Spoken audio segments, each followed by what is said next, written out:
Ada satu orang di antara kita mungkin tahajudnya 10 rakaat setiap malam, duhanya 12 rakaat setiap pagi, baca Qur'annya one day one juz, satu hari satu juz, malamnya one night one juz, satu malam satu juz. Satu keluarga di antara kita nih puasanya luar biasa Senin Kamis.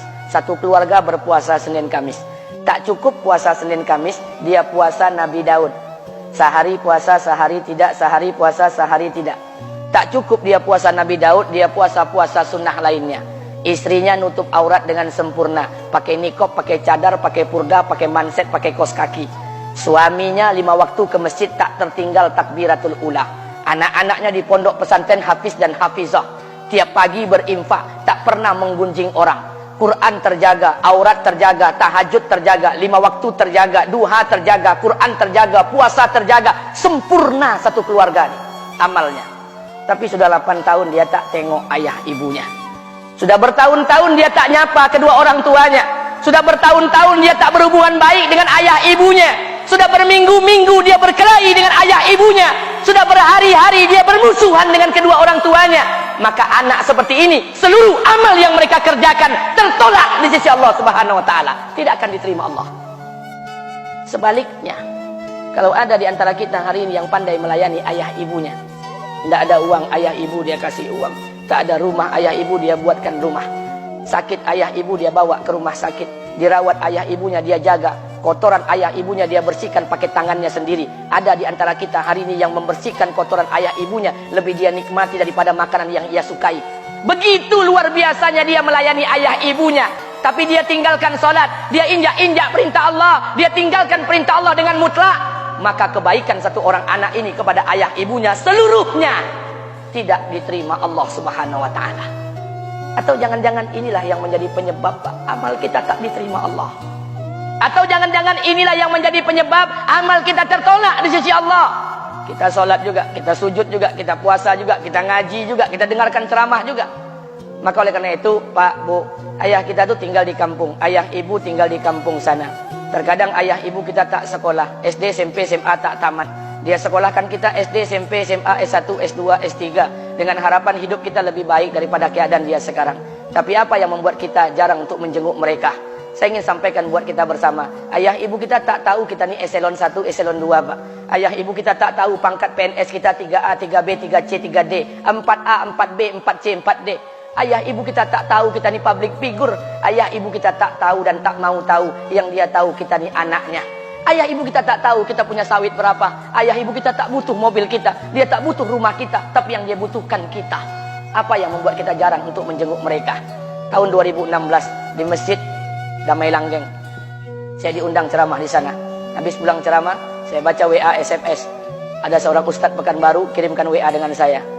Saya baca 2 kali, air mata saya menetes. Kenapa? Karena WA itu berisi cerita satu orang ibu sedang menelpon anaknya. Ibunya nelpon anaknya. Assalamualaikum nak. Waalaikumsalam, kata anaknya. Kata ibunya, nak, sudah 1 bulan kau tak tengok ibu. Apa yang membuat engkau berhalangan, nak? Apakah kau sibuk dengan pekerjaanmu? Minggu yang kedua ibunya telepon lagi. Assalamualaikum nak. Kata anaknya, waalaikumsalam. Kata ibunya, nak, ibu dapat kabar apa engkau baru beli mobil baru. Apa betul nak? Kata anaknya, betul bu. Kata ibunya, alhamdulillah nak, ibu bangga. Kau pandai menyenangkan hati anak istrimu. Minggu yang ketiga ibunya telepon lagi. Assalamualaikum nak. Kata anaknya, waalaikumsalam. Kata ibunya, nak, ibu dapat kabar bahwa engkau baru beli rumah baru. Apa betul nak? Kata anaknya, betul bu. Kata ibunya, alhamdulillah nak, ibu senang kau bertanggung jawab dengan anak istrimu. Minggu yang keempat ibunya telepon lagi. Assalamualaikum nak. Waalaikumsalam. Kata ibunya, nak, tadi ibu pergi ke pasar, ibu jumpa temanmu di pasar. Kata temanmu di pasar, temanmu banyak bercerita tentang kamu. Kata temanmu tadi, kamu baru beli anak anjing seharga 40 juta dari negeri Belanda. Apa betul nak? Kata anaknya, betul. Kata ibunya, nak, dengarkan pesan ibu untuk terakhir kalinya. Apa pesan ibunya?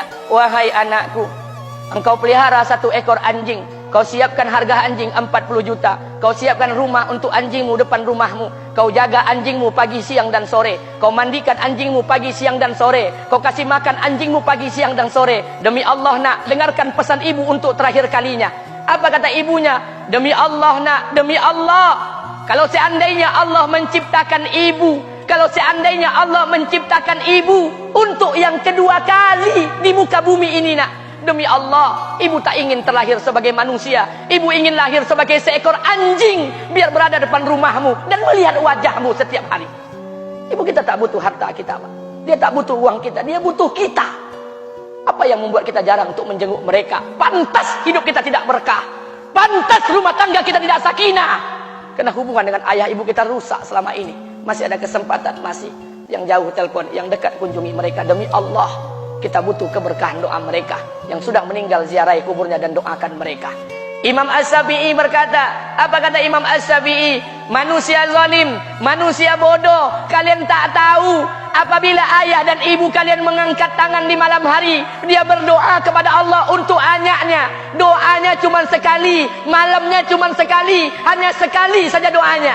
Apa kata Imam Syafi'i? Sekali doa ayah dan ibu kalian sudah cukup bagi Allah untuk menjadikan kalian anaknya berkah dunia akhirat.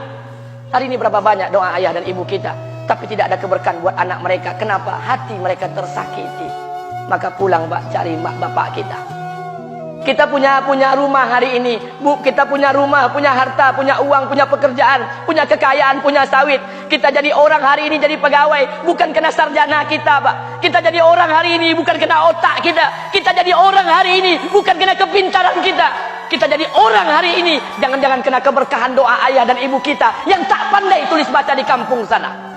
Cari mak bapak kita, Pak. Demi Allah, kita butuh keberkahan doa mereka. Apa guna di kehidupan dunia sementara Allah tidak ridho dengan kehidupan kita? Pantas amal kita tertolak di sisi Allah. Maka pulang ke rumah cari mak dan bapak kita yang masih hidup, duduk bersama mereka. Kalau seandainya kita tak bisa membahagiakan mereka, jangan pernah menyusahkan mereka. Kalau seandainya kita tak bisa membuat mereka tertawa, jangan pernah membuat mereka menangis. Demi Allah, kita hanya punya satu ayah kandung, kita hanya punya satu ibu kandung. Tidak akan ada ayah kandung yang kedua, tidak akan ada ibu kandung yang kedua. Harta kita cuma satu, ayah kita cuma satu, ibu kita cuma satu. Tidak akan ada ayah kandung yang kedua, tidak akan ada ibu kandung yang kedua. Pangkat jabatan bisa dicari, harta bisa diraih. Kesempatan membahagiakan ayah dan ibu kita hanya sekali di kehidupan dunia ini, Pak. Pulanglah. Ketika mereka memanggil, tinggalkan istri, tinggalkan pekerjaan, tinggalkan semua proyek kita. Demi Allah, datangi mereka. Kata Nabi, sesaat kalian duduk bersama ayah dan ibu kalian akan mendatangkan keberkahan. Kenapa kalian tidak duduk bersama mereka? Jangan-jangan inilah yang menjadi penyebab amal-amal